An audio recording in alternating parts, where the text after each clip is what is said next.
Well, hello and welcome back to Lap of the World. I'm Richard. And I'm Liz. And I think, as with most folks, last week we celebrated Valentine's Day. We did so in part by being featured as VINWiki's Car Story for the 14th. And that was fun. I think we really kind of, I enjoyed sharing that one. But that was me talking to Ed Bolian down in Atlanta. I thought it might be interesting, though, to do a bit of a follow-up and get Liz's kind of half of the story, if you will, her perspective on what this has been like.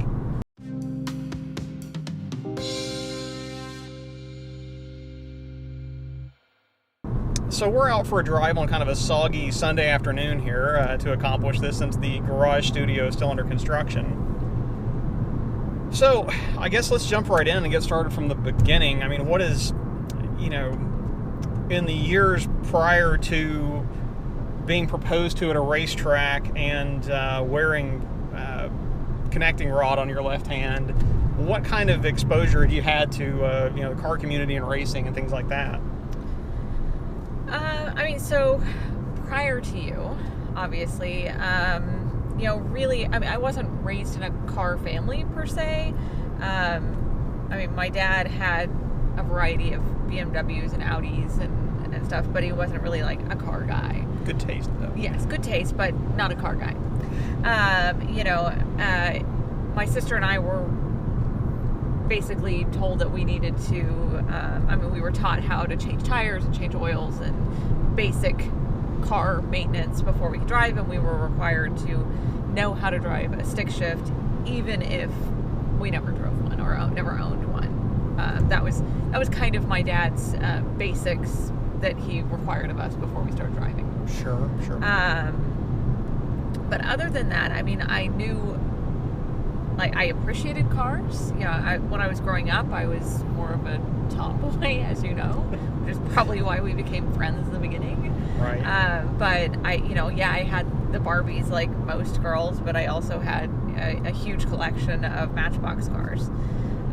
So I appreciated cars, but I didn't really ever know anything about them. Sure. So speaking of collections of cars, though, let's kind of segue into your the easy one then to cover is your car history, I suppose. Start with your first car and just kind of give us a little bit of a rundown of what you had over the years. Sure. So that's an easy one. Yeah.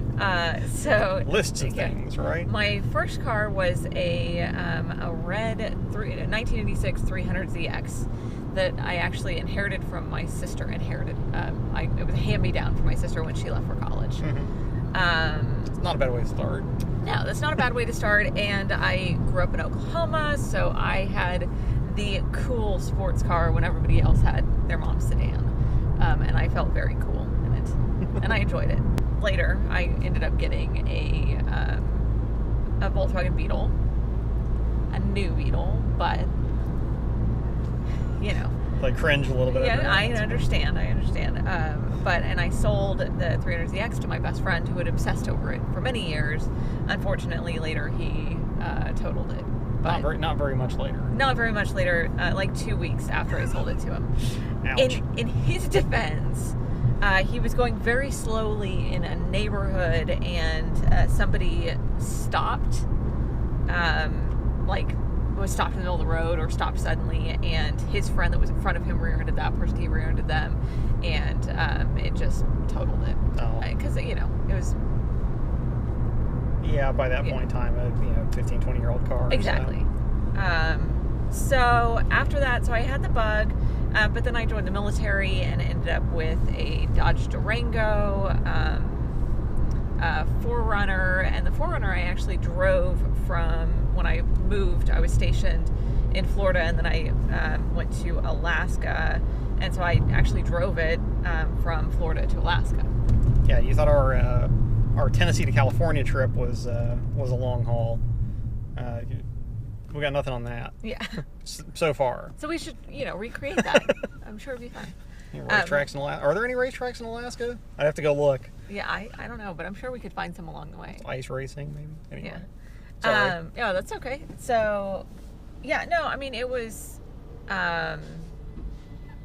once I got once I got rid of the 4Runner, the military shipped the New Beetle up to Alaska. So for all the New Beetle's faults, and I understand that it is not the most popular car in the car community. However, it lasted me several winters in Alaska. I guess that says something. Yeah. So, and then I got rid of that and ended up with a Subaru Forester. And, you know, that was great. I lived in Colorado with it, did lots of snowy parking lot donuts with it, and it lasted me for a long time until, you know, it developed a drinking problem. As Subarus do. And that was not long after we got engaged that it developed its drinking problem. Clearly it was struggling with having to share me with you. Right. And then we ended up, I got the Mini Cooper S. Right. After that. Trusty Mini. The Mini, and which was tons of fun to drive until the Mini developed a Coke problem. Yeah, your cars seem to have addictive personalities somehow. Maybe my personality is just addictive. Maybe that's the... No, and so then the Mini, I mean, we got rid of it for multiple reasons, of course. I mean, you know this part. Like, yeah, you know, of course. Hang on. Link in the corner up here to that video. Yeah. So, you know, there were many reasons why we got rid of the Mini. And then now I have the lovely Volkswagen GTI. Yes, which I'm currently driving, mainly because we figured she was going to be the one doing most of the talking this time. Well, so that is no, actually, I think that was the entertaining trivia from a couple of videos ago. But how many of those cars were manual transmission? Every one of them except for the 300ZX and the 4Runner. Right. So the Bug was my first actual manual transmission car. And, you know, full credit where it's due, I had never really driven, other than when my dad made me. I had never driven a stick shift. And when I was looking to buy a new car, my dad convinced me to try the manual transmission in the Bug by telling me how I would save money. So of those cars, though, that you've had, so most of which are manuals, which one has been your favorite so far? That's a good question. You know, I definitely have a soft spot for the 300ZX. It was my first car, but I also it was a unique car. I mean, at least where I was, even in Oklahoma and in Colorado, you know, I didn't know anybody else who had one. And it was sporty and it was fun, and it talked to you. You know, if I left my door open, it would say things. Left door ajar. You know, so it definitely was a fun first car to have. Sure. You know, I think I'll have to go with that. But, you know, who knows? Moving forward, maybe some new car will knock that off the list for me. Sure. Who knows? So, leaving the vehicles behind for a second, I'll toss you a softball here. So, which was the first racetrack that you went to? That is a softball, at least. Okay, so the first track I ever went to was not long after we first started dating, and it was Barber Motorsports Park. Mm-hmm. And I flew from Colorado in a snowstorm, flew out here to Knoxville in a snowstorm. What we Southerners call a snowstorm. Yes, what Southerners call a snowstorm. 3 or 4 inches, I think. Yeah. And then we drove down to Barber, and it was cold and wet and a hell of a lot of fun. Yeah. So that was the first time I ever went around a track, too. Yeah, I was about to say, that was also your first time going around a track. So that was, I didn't have a helmet, and TJ, Richard's best friend, who I think you guys have met in previous videos. Yeah, a couple of videos. But TJ let me borrow his helmet, and, you know, I didn't know anything about tracks. I mean, I knew, like, in general, but stuff you've seen on TV, basically. Stuff I'd seen on TV, yeah. But as we drove off, so I, like, get in the car, I have his helmet on, and TJ's like, don't throw up in my helmet. And the first thought in my head is, like, wait, this is something that could make me throw up? It didn't even occur to me that there would be, like, that this would make me sick in any way. For the record, it did not, and I did not throw up in his helmet. Yeah, no, she has so far a perfect record on track, Yes.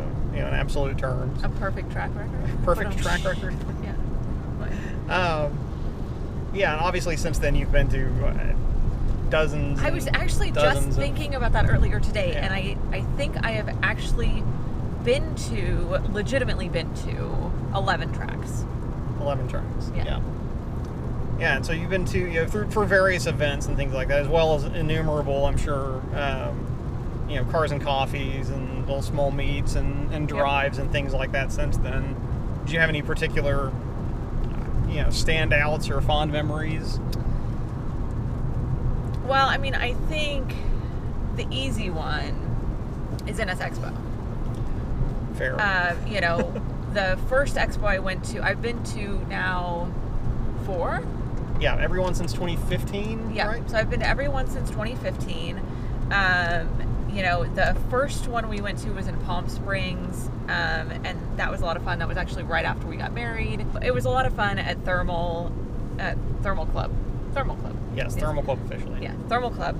And that was the first place that I met Bruce and Jim, my track buddies who ran the track event, and I got to reunite with them again at this last year. And I had a ton of fun with them, but I ended up renting out helmets. And so I did know and I understood the way helmets were supposed to fit. By that point, I did have my own helmet, but we hadn't brought it with us. Yeah, we ended up with some luggage space challenges, I think, and I was going to be instructing, so our opportunities for that were going to be limited, and we figured if we did get a chance, they had their, they had said in advance they were going to have some to run. Long story short, it wasn't until later that I realized who I rented out a helmet to, until the keynote speakers were talking at the event, and Peter Cunningham, and I thought, wait a second, I rented a helmet to that guy. Why didn't he bring his own helmet? All right. But Peter, for a second I thought maybe I was being trolled, but definitely from talking to him and getting to... Acting oblivious. Yeah, how does this helmet fit? I don't know. Yeah, he definitely didn't troll me, and he's just a super nice guy, and we're friends on Facebook now. Yeah. I do talk to him about some things with club-related activities, but he's a super nice guy. But he let me explain to him how the helmet was supposed to fit. He let me suggest sizes for him, and he let me hold his phone and driver's license as collateral. Right. So, I had no idea who he was at the time. Expo, I think probably the most fun to drive to was this year, driving to all the way out to San Francisco. That was just a ton of fun. Yeah, that was a heck of a road trip. I had a lot of fun with that as well. Just kind of being able to, seeing so much of the country in one sitting, if you will. So I think my favorite expo so far, the one I have that I think back, is probably Wisconsin and Road America. Yeah. That was probably one of my favorites. That's it's an awesome track up there, and then the resort where they had us staying had a lot of character. Yeah. It was super nice, and then the area around there, that time of year we were there, was just gorgeous. Yeah, that was perfect. I mean, looking now, when I look at the weather up there a couple weeks ago when it was, negative 30 or whatever. Right. Maybe we don't go this time of year up there. And I think the other thing that, obviously we've been to a lot of cars and coffees that were a lot of fun, a lot of tracks that were fun, but I really enjoyed, obviously Daytona. Yeah. And the Rolex 24, and first endurance race. It was my first endurance race and my first actual official race to go watch, other than time trials. Yeah. First professional race. Yep. Sure. To go watch in person. I think Richard can attest that since we've done that, I have been looking for other endurance races to go to. Yeah, I think as soon as we left the track, her next question was, when is Sebring? Yeah. So, because you've been looking him up now. And I have already looked up when the Nürburgring 24 is. Yeah, the ADAC 24. Yeah, ADAC 24.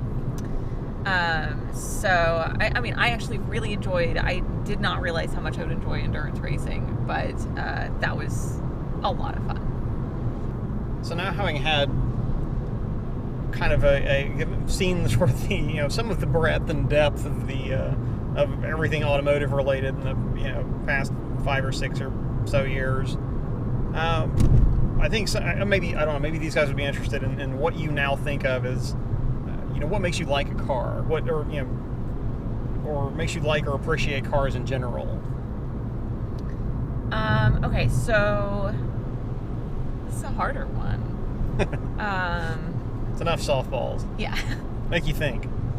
Okay, so I think it really depends on the car. It depends a lot on the car. I think, when I try to think about cars that I really like, I think Maseratis are very handsome and mature and classy. They are the, Cary Grant of cars, or the, Sure. I could get on board with that. I just feel like they've got very, sleek lines, and just very, they're very mature and classy. I think, Ferraris are a little more, I'll say it this way and it's going to sound dumb, but they look fast. They feel like that's what they're meant to do. But they're still very classy. And they have great lines to them, and each one of the cars is very unique. Yeah, looking, I mean, that makes sense. But I also think there's just a crazy attention to detail, it seems, with each one of the cars. And obviously it's nice that they go fast. Yes. But, McLaren, I like the way they sound. I think they also have some of that, that they look like they're meant to go fast, and they do legitimately go fast. Yeah. But they have that look about them. There's no mistaking. You don't own a McLaren to have a sedan, daily commuter. Yeah, you're not going to be very incognito, or no, not going to be very inconspicuous. Yeah, exactly. I think,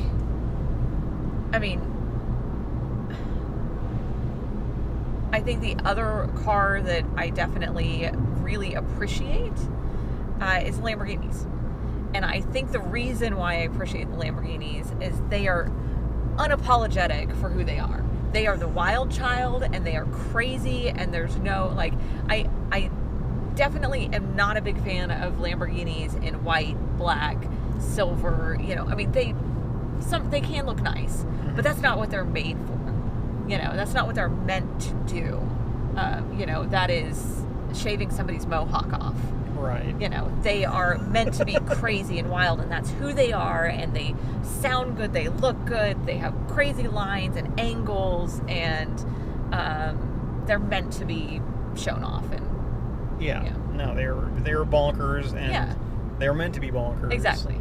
And they're not gonna apologize for that. That's who they are, and they're not pretending to be anything else. Right. And obviously, no question, I have a huge soft spot for the NSX. And I think, NSXs as a whole, I think for me, it's the community. I mean, the Gen 2 NSXs are great. I have not driven one. I actually haven't even ridden in one. But no, I haven't. No, I tried. I tried to talk you to getting into one. Well, but that was when I was helping run the track event, and I didn't. Yeah, I got in a car and went around the track, but that was with Bruce, and that was in a Gen 1, Gen 1 a modified Gen 1. Probably getting on towards as fast as the Gen 2 there, but yeah. But the Gen 1s, I think, are probably where I find myself drawn the most.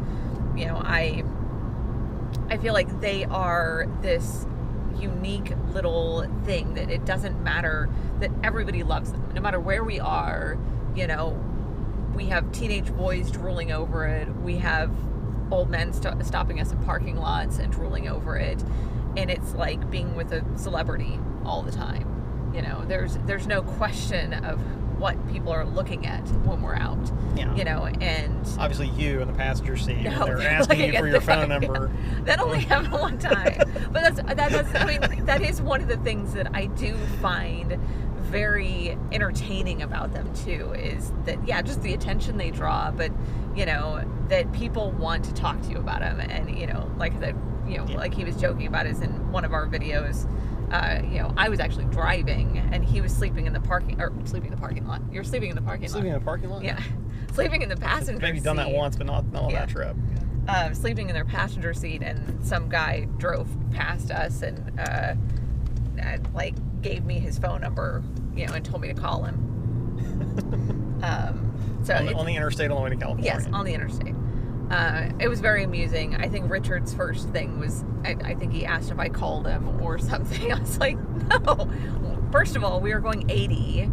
And second, you know, I should have woken you up and been like, hey, can you write this number down? That guy in the minivan wants to give me his number. Can you write it down for me? Of course, dear. Yeah. But no, it's just, I like the uniqueness of the car, and how it just feels like something special. But you know, I think you had used the words before, and I think that describes it well, that it's like an event to drive. It's an event to drive it. It feels special to drive it, but it's not hard to drive. Yeah. It's just, you know, I can easily get in it and just start driving, you know, like we showed in one of the other videos when I, you know, actually officially drove it for the first time. But, you know, realistically, it's easy to get in and drive. Yeah. So I guess the logical question to sort of carry things forward and wrap things up here is, where do you know, it's everybody's favorite interview question, right? Where do you see yourself in 5 years? Now, but where do you see yourself taking this sort of automotive hobby that you got sucked into and then have now kind of taken ownership of yourself? Where do you see yourself taking that? How much time do we have? No, much as you want. We're just driving around town here. So, I mean, I tend to, I have a tendency to go all in, you know. So in my mind, you know, I think obviously I've made the joke, but it's real that I would like to own my own NSX. I think, again, it's a keeper car, and I would love to have one of my own. I think that would be a lot of fun. I think that is one thing. I think the other thought that I've had is I think I'd really like to try autocross a little more. I mean, I've been to autocross events. I've been a corner worker at autocross events. Corner worker? Yes. I've never been a corner worker, for the record, but an autocross corner worker? Yes. A cone launcher, right. A cone chaser? Sorry. You don't work on a corner, but Yes. you have done corner work. Yes. But I, you know, other than the little Mazda course, I never actually had done autocross. So I think I would be entertained with trying that. I think I have started kind of looking at trying maybe HPD this summer. I think for the time being, it would be in the lovely GTI. Yeah. Which we did get this car, as we kind of discussed on that. It was our, you know, categories for buying the GTI were something that our son could fit in the back of and would be reliable and fuel efficient, but also be able to put up with, you know, track use, which is a little bit more abuse on equipment, but it is kind of track abuse. Yeah. Yeah. I don't know. But, yeah, and I mean, we want to be able to... You don't know. You've never seen me drive on a track. Well, this is true. Okay, fair point. Judgment withheld until actual attempt is made. But, you know, we wanted the car to be able to put up with track use as well as be kind of a family car. And, you know, so far so good. Yeah. And fun. A fun daily driver, I think, is the other part. You know, that was really important to me. But, you know, I think that's it. Like, I I would like to kind of explore it more. I have been talking to Peter a little bit more about getting more involved with the NSX Club, and more helping with the events officially instead of just Showing randomly, up and- unofficially helping. We have been talking to our regional representative about hosting an NSX event here locally. So I think just getting a little more involved. Sure. It's what I do. I jump in and take over. I promise I'm not taking the channel over, as much as I joke. Right. Well, I think that's probably about our time. We should be getting back home to. It's getting to be lunch. Yeah, it's probably about lunchtime at this point. But no, it's. I think that was interesting. I said some of that I'd heard. Some of it was, I deliberately did not. Kind of on purpose did not script any of that so much because I was a little bit curious what would come out. I was curious what questions you were going to ask. Sort of on the spot, I guess, if you want. But no, we'll leave it there. And obviously, I am happy to help enable and encourage you taking over whatever it is you want. I understand that I am a quite a lucky so-and-so to have a wife who's not only interested in and tolerates my shenanigans, but is actually looking to start, driving and participating and getting more involved. That's exciting to me as well. Wait, I was looking for a new hobby. But, this is definitely an expensive hobby, though. You did this. Well, yeah. I mean, I did. Yeah. As much as I joke around and like saying you knew the job was dangerous when you took it, but I also knew the risks when I started encouraging this. So. But anyhow, I guess we're gonna leave it there. So happy belated Valentine's Day, everyone, and we will see you guys in the next video, if not at the track. I'm Richard. I'm Liz. And this is Laugh of the World.